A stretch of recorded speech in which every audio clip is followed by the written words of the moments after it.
نعرہ حیدری، نعرہ حیدری، صلوات بر محمد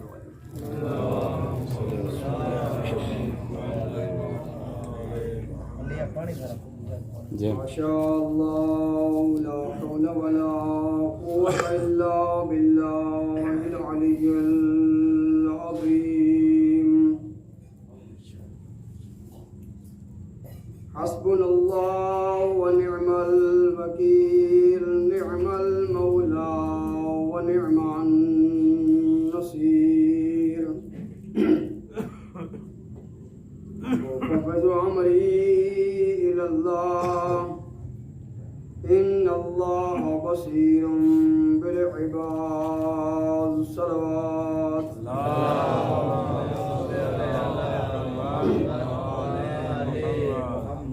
أعوذ بالله من الشيطان الرجيم. بسم الله الرحمن الرحيم. الحمد لله رب العالمين والعاقبة لأهل التقوى واليقين،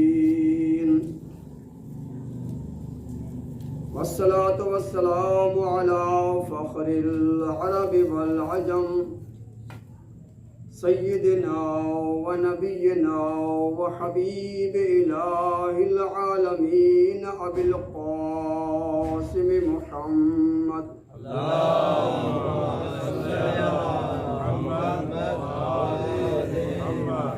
وعلى آل الطيبين الطاهرين المعصومين المظلومين المكرمين الذين أذهب الله عنهم الرجس وطهرهم تطهيرا. اللهم صل على محمد لعنة الدائمة على أعدائهم أجمعين من يوم عداوتهم إلى أبد الآبدين. أما بعد، فقد قال إمامنا الحسين عليه السلام: إني لم أخرج عشرا ولا بطرا ولا مفسدا ولا ظالما، إنما خرجت لطلب الإصلاح في أمة جدي. صلوات اللهم صل على محمد وآل محمد. خداوند متعال نے اپنی حکمت بالغہ کے تحت جس چیز میں انسان کا یقینی فائدہ تھا اس کو واجب قرار دیا، اور جس میں یقیناً نقصان تھا اس کو حرام قرار دیا، اور جس میں نقصان کا اندیشہ تھا اس کو مکروہ قرار دیا، اور جس میں فائدے کی امید تھی اس کو مستحب قرار دیا. ظاہراً یہ احکامات خداوندی ہیں، اس کے ساتھ ثواب بھی اللہ نے رکھا، اس کے ساتھ ثواب بھی رکھا، اور ثواب کے ساتھ ساتھ ہمارا اپنا فائدہ بھی ہے. لیکن ایک بات یہ سمجھانا چاہتا ہوں کہ جتنے واجبات ہیں، جتنے مستحبات ہیں، ہر ایک کی اہمیت اپنی اپنی جگہ ہے. کوئی ایسا عمل نہیں کہ ایک عمل کریں اور ہمیں دوسرے عمل سے بے نیاز کریں. بسم اللہ بسم اللہ. یعنی یہ نہیں ہو سکتا کہ نماز پڑھیں روزے کی ضرورت نہ ہو، اور اسی طرح نماز پڑھیں روزہ رکھیں زکوٰۃ دینے کی ضرورت نہ ہو، خمس کی ضرورت نہ ہو، یا زکوٰۃ و خمس دیتے رہیں، نماز روزے کی ضرورت نہ ہو؟ یہ نہیں ہو سکتا۔ ہر چیز کا اپنا اپنا فائدہ ہے، ہر چیز کی اپنی اپنی اہمیت ہے۔ مثلا روٹی بھی کھاتے ہیں، چاول بھی کھاتے ہیں، فروٹ بھی کھاتے ہیں، کتنی چیزیں ہیں دنیا میں، اللہ نے ساری نعمتیں پیدا کی ہیں۔ کیا یہ بھی ہو سکتا ہے کہ جو ہمارے عام استعمال میں روٹی ہے، اور روٹی کی جگہ فروٹ لے لیں مستقل طور پر، مستقل طور پر کوئی اور چیز کھا لیں، دوسری تمام چیزیں کھانا چھوڑ دیں، اللہ کی تمام نعمتوں میں سے فقط ایک یا دو نعمتیں استعمال کریں، باقی کو چھوڑ دیں؟ یہ ہو سکتا ہے؟ نہیں۔ ایک تو ہم محتاج ہیں، دوسری بات یہ ہے کہ ہر چیز میں وٹامنز ہیں، ہر چیز کے اپنے اپنے فائدے ہیں۔ اگر کل کو بیمار ہو جاؤ گے، ڈاکٹر کہے گا کہ فلاں چیز کی کمی ہے، فلاں چیز کی کمی ہے، تم فلاں فروٹ کھا لو، فلاں سبزی کھا لو، فلاں گوشت کھا لو۔ کیوں؟ اسی لیے کہ تم نے وہ چیزیں چھوڑ دیں۔ میں نے کہا نہیں، پیٹ بھرنا مقصد تھا، پیٹ تو میں بھرتا رہا، ضروری تو نہیں کہ ساری چیزیں کھاؤں۔ ڈاکٹر کہے گا نہیں، ہر چیز کی اپنی اپنی اہمیت ہے، ہر چیز کا اپنا اپنا فائدہ ہے۔ ایک دو چیز کھانے سے انسان باقی چیزوں سے بے نیاز نہیں ہو سکتا۔ احکام خداوندی کی اسی طرح کہ یہ نہیں ہو سکتا کہ کچھ عمل کر لیں، کچھ کو چھوڑ دیں۔ بہت سارے افراد دیکھے ہیں، نماز 5 وقت پڑھیں گے باقاعدہ طور پر، نماز شب قضا نہیں، روزے بالکل قریب نہیں جائیں گے، یا روزے بھی رکھیں گے، نماز بھی پڑھیں گے، حقوق العباد میں ان کا دامن کوتاہ ہوگا، بیٹی کا حق نہیں دیا، بہن کا حق نہیں دیا، کسی کی زمین پر قبضہ کر لیا، ہمسائے کو ستایا، رشتہ داروں کو ستایا۔ لیکن میں تو مومن ہوں، نماز بھی پڑھتا ہوں، روزے بھی رکھتا ہوں، تلاوت قرآن بھی کرتا ہوں، میں تو مومن ہوں۔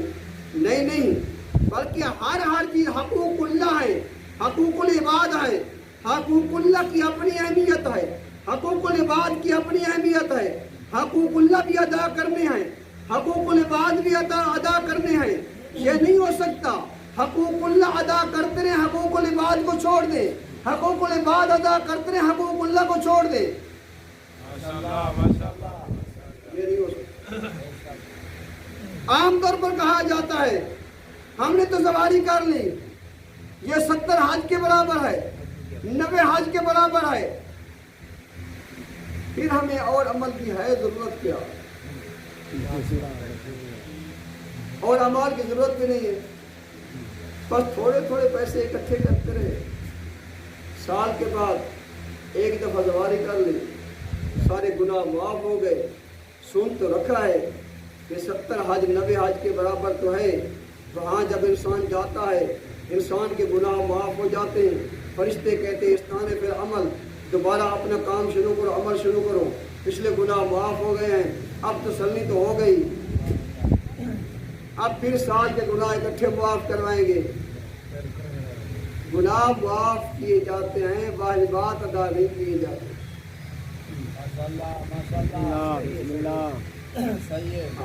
لیکن باقی ساری چیزیں پیغمبر فرماتے ہیں اول ما یحاسب بہ عبد الصلاۃ، سب سے پہلے جس بارے میں سوال ہوگا وہ نماز ہوگی۔ ان قبلت قبل ما سواہا، ان ردت رد ما سواہا، اگر نماز قبول ہو گئی باقی اعمال بھی قبول ہو جائیں گے، اگر نماز رد ہو گئی باقی اعمال بھی منہ پر مارے گئے، باقی اعمال بھی منہ پر مارے گئے۔ ہر عمل کی اپنی اہمیت ہے، لیکن نماز کی اپنی اہمیت ہے۔ یہ نہیں ہو سکتا حج واجب ہے اور ہمیں اکثر سالان یہی دھوکہ دیتے ہیں، کیا کہتے ہیں بھائی وہاں حج پر جا کر کیا کرتے ہو، وہاں تو اتنے لاکھ کا خرچہ ہے، یہاں خرچہ بھی کم ہے، تم 70 حج 90 حج کر لو، پیسے بھی تھوڑے لگیں گے، اس حج پر جا کر کیا کرتے ہو؟ یہ دھوکہ دے رہے ہیں وہ جاہل، اپنے پیسے بنانے کے لیے دھوکہ دے رہے ہیں۔ خبردار کبھی یہ خیال نہ کرنا یہ زائر حسین پر اگر حج واجب ہے تو امام حسین کی زیارت اس کو حج واجب معاف نہیں کرا سکتی، بلکہ حج واجب اگر ہے اور حج واجب کر کے نہیں گیا اور امام حسین کی زیارت کرنے کے لیے گیا، وہ زواری بھی اس کے منہ پر مار دی جائے گی، اس زواری کا بھی کوئی فائدہ نہیں۔ یا پھر حج واجب کیا ہوا ہو یا حج واجب نہ ہو، تب اس کو اتنا ثواب ملے۔ نعرہ تکبیر، نعرہ رسالت، نعرہ حیدری، آواز بلند صلوات۔ ایک اور روایت میں نے پڑھی ہے، انہوں نے کہا کہ یہ جب ایک زواری پیغمبر خاتم صلی اللہ علیہ وسلم کے 90 حج کے برابر اتنا ثواب ہے اور باقی اعمال کے ہفت ہونے کا خطرہ ہے، اس کے ہفت ہونے کا خطرہ بھی نہیں ہے، اور اگر نماز پڑھ رہا ہے اور اگر نماز نہیں پڑھی تو یہ کیسے ہفت ہو سکتے ہیں؟ ظاہر ہے جب نماز ہفت ہو گئی باقی اعمال ہفت ہو گئے، یہ بھی تو ہفت ہو سکتی ہے۔ نہیں بھائی، اس کا مطلب یہ ہے یہ ہفت نہیں ہو سکتی، لیکن جس طرح نماز کے ساتھ اس کے مستحبات ہیں، اگر مستحبات ادا کیے جائیں، نماز میں جو کمی رہ جاتی ہے اس کمی کو مستحبات پورا کرتے ہیں۔ وہ سمجھ آنے کی ہے جو نافلہ نہیں پڑھتے، جو نافلہ نہیں پڑھتے، یعنی یہ نافلہ پڑھے جاتے ہیں، یہ نافلہ اس لیے پڑھے جاتے ہیں، نماز واجب میں کوئی کمی کوتاہی رہ گئی تو اس کی کمی کوتاہی نماز نافلہ کے ذریعے پوری ہو جاتی ہے۔ اسی طرح زیارت امام حسین بھی اسی طرح ہے جو کہ 90 حج کے برابر ہے، یہ اگر نماز کے بغیر ہو تو قابل قبول نہیں ہے تمہاری، وہ اپنی جگہ پر، لیکن تمہیں فائدہ نہیں دے سکتی، لیکن اگر ساتھ نماز ہو تو نماز کی کمی کو یہ پورا کرتی ہے۔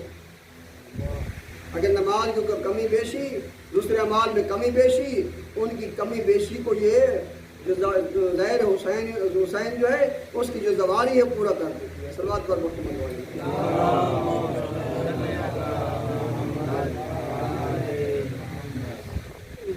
امام حسین علیہ السلام نے فرمایا انی لم اخرج عاشرا، میں خود خواہی کے لیے نہیں جا رہا، میں کوئی اجارہ داری قائم کرنے کے لیے نہیں جا رہا،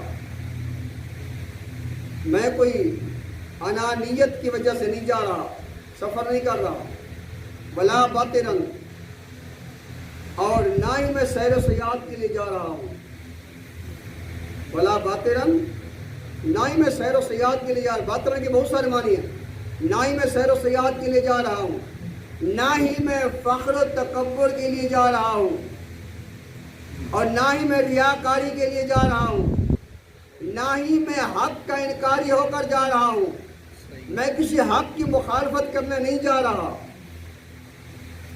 ساری بات اس میں کیوں یہ کہہ رہے تھے نا حسین باغی مار، حسین نے حکومت وقت پر خلیفہ وقت پر خروج کیا، حسین باغی ہے، حسین نے پہلے کہہ دیا اپنے وصیت نامے میں بلا عاشرن بلا باطرن، نہ خود خواہی کے لیے جا رہا ہوں اور نہ ہی میں حق کے خلاف اقدام کر رہا ہوں، میرا اقدام میرا قیام عین حق ہے، میں کسی فساد ولا مفسدن، نہ فساد برپا کرنے جا رہا ہوں، نہ میں فساد برپا کرنے جا رہا ہوں، ولا ظالمن، نہ ہی کوئی ظلم کرنے کے لیے جا رہا ہوں، قطعاً میں ان کاموں کے لیے نہیں جا رہا۔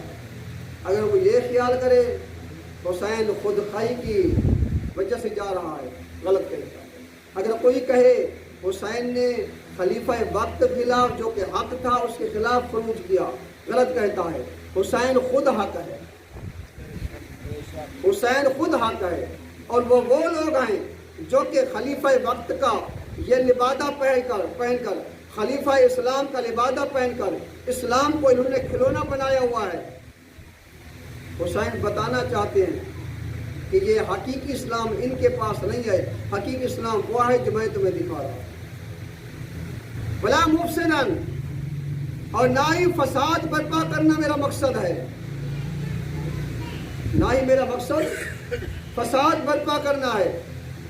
بلا ظالمن، نہ ہی کسی پر ظلم کرنے کے لیے جا رہا ہوں۔ ظلم کیا ہوتا ہے؟ وعدہ الشیء علی محلہ، یہ عدل ہے۔ وعدہ الشیء علی غیر محلہ ظلم۔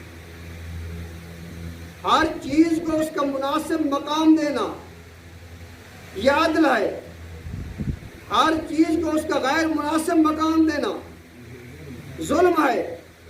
مولا فرما رہا ہے میں ظلم کرنے نہیں جا رہا، ظلم تو وہ کیے ہوئے تھے جس مقام کے مناسب نہیں تھے، اسی مقام پر بٹھا دیا گیا، لیکن حسین ان کو عین عدل بتانے جا رہے تھے، حسین ان کو عین عدل بتانے جا رہے تھے۔ اب بات یہ ہے حسین کے قیام کا مقصد نہ خود خواہی ہے، نہ ریاکاری ہے، نہ شرارت ہے، نہ فساد ہے، نہ ظلم ہے، اور نہ ہی سیر و سیاحت ہے، نہ ہی حق کا انکار ہے۔ جب حسین کے قیام کا مقصد یہ ہے، اب جو حسین کی عزاداری ہونی چاہیے، جو حسین کی مجلس ہونی چاہیے، اس پر بھی غور کیا جائے۔ وہ مجلس جو ہے، مجلس خود خواہی سے خالی ہونی چاہیے، مجلس انانیت سے خالی ہونی چاہیے، مجلس و عزاداری یہ اجارہ داری سے خالی ہونی چاہیے، یہ فساد سے خالی ہونی چاہیے، یہ فساد کا موجب نہ بنے، یہ ظلم سے خالی ہونی چاہیے، کسی کا اس میں حق قسم نہ ہو، یا کسی کو غلط عقائد نہ دیے جائے، کسی کو بد عمل نہ بنایا جائے۔ تب یہ حسین کی عزاداری ہو۔ حسین کے قیام کا مقصد جو ہے یقیناً مجلس و عزاداری کا مقصد بھی وہی ہے، جو حسین کے قیام کا مقصد ہے، مجلس و عزاداری کا مقصد بھی وہی ہے۔ حسین کے قیام کا مقصد کیا ہے؟ امت کی اصلاح۔ اسی طرح مجالس اور عزاداری کا مقصد کیا ہونا چاہیے؟ مسلمانوں کی، مومنوں کی اصلاح ہونی چاہیے۔ اور ایسی عزاداری، ایسی مجلس جس میں انانیت پائی جائے، جس میں اجارہ داری پائی جائے، جس کی وجہ سے فساد پھیل رہے ہو، جس کی وجہ سے تفرقہ پھیل رہا ہو، جس کی وجہ سے مسلمان آپس میں لڑ رہے ہوں، جس کی وجہ سے لوگ بات چھوڑ رہے ہوں، جس کی وجہ سے لوگ مشرک بن رہے ہوں، جس کی وجہ سے لوگ غالی بن رہے ہوں، جس کی وجہ سے لوگ مفوضہ بن رہے ہوں، جس کی وجہ سے لوگ نصیری بن رہے ہوں، جس کی وجہ سے لوگ حق کے انکاری ہو رہے ہوں، جس کی وجہ سے کسی کا حق کھایا جا رہا ہو، وہ مجالس و عزاداری دکانداری تو ہو سکتی ہے، حسین کے مقصد کی ترجمانی نہیں ہو سکتی۔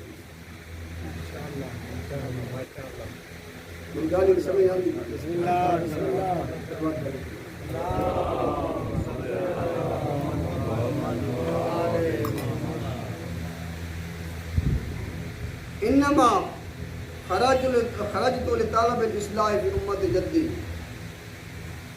میں اپنے نانا کی امت کی اصلاح کے لیے جا رہا ہوں، مقصد اصلاح ہے، زیادہ کوشش کرنی چاہیے۔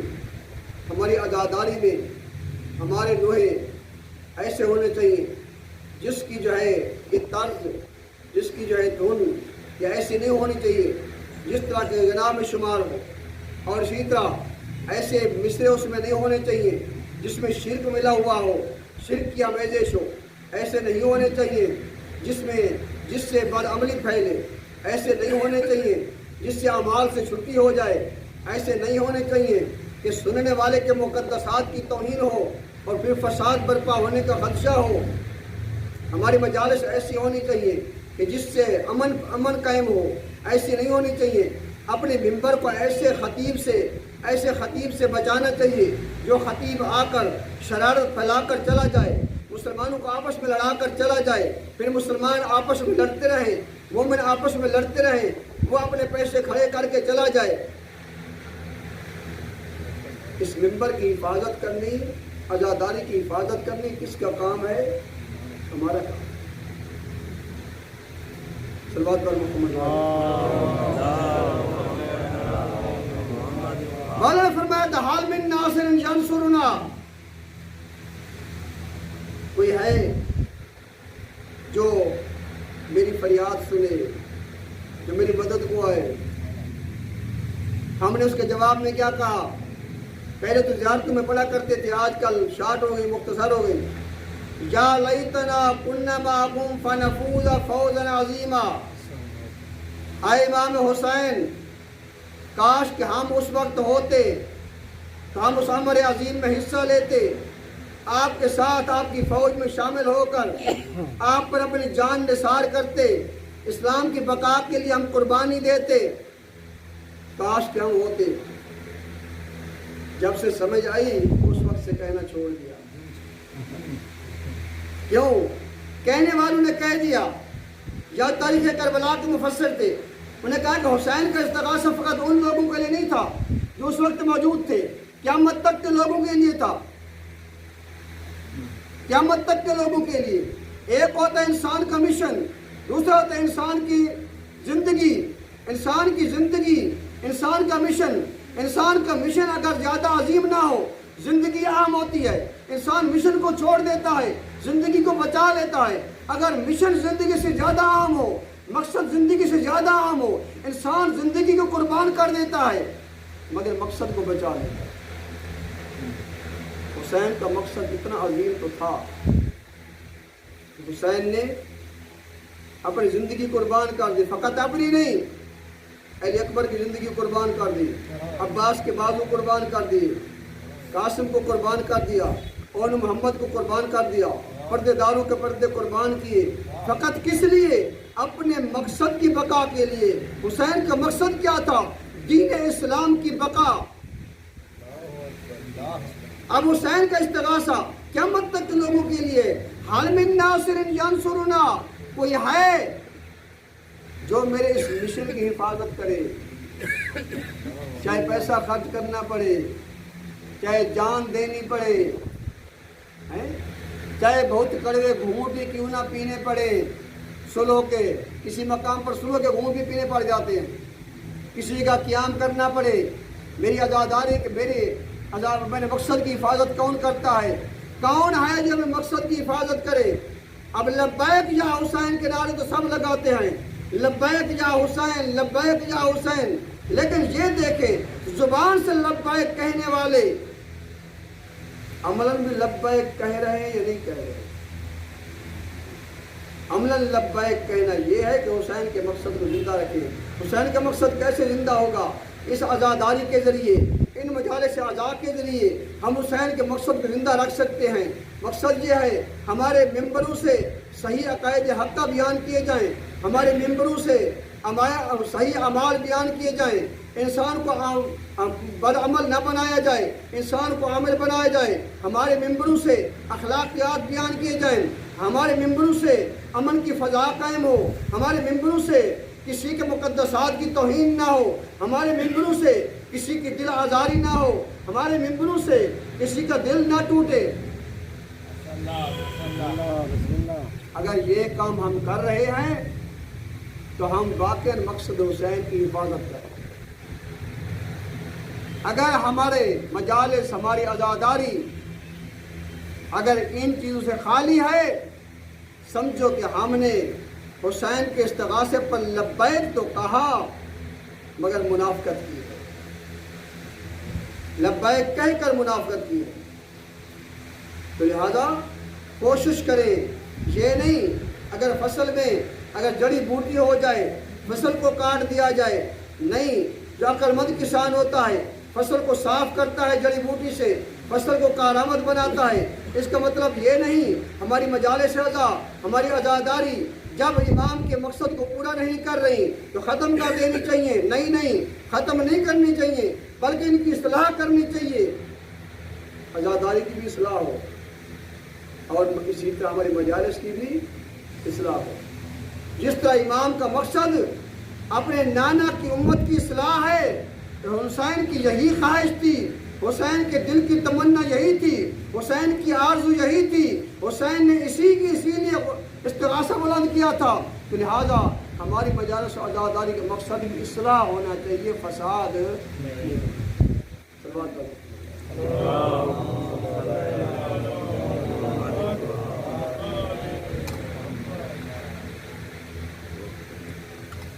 السلام علیکم.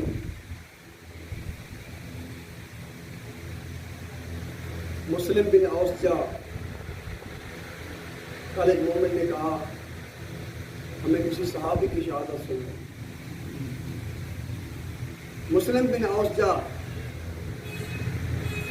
مولا علی کے بہترین صحابیوں میں سے. بعض روایات میں ہے کہ یہ پیغمبر کے صحابی بھی رہ چکے، پیغمبر کے صحابی بھی تھے، مولا علی کے بھی تھے، امام حسن کے بھی، امام حسین کے بھی. کوفہ کے رہنے والے تھے، بہت شجاع اور بہادر. ان کی شجاعت کا سکہ عرب میں مانا جاتا. قاری قرآن تھے، فقیہ تھے، اور دن کو یعنی صائم النہار قائم اللیل تھے. دن کو روزہ رکھتے تھے، رات کو عبادت کرتے تھے. مورخین نے لکھا ہے اگر مسلم بن اوسجا کی اگر عبادت کے بارے میں کچھ لکھنا چاہیں ہمارے پاس الفاظ کم ہو جائیں گے، مگر مسلم کی عبادت کے بارے میں نہیں لکھ سکتے. اتنے با ایمان اصحاب. مسلم بن اوسجا جب ابن زیاد آیا اور حانی بھی گرفتار ہوا اور بہت سارے دوسرے بیعت کرنے والے گرفتار ہوئے، تو اس وقت حبیب بن بظاہر مسلم بن اوسجا یہ اپنے قبیلوں کے سردار تھے. قبیلے والوں نے ان کو چھپا لیا. اس طرح تاریخ کہتی ہے. صاحب شہادت درائم نے لکھا ہے کہ قبیلے والوں نے ان کو چھپا لیا تھا.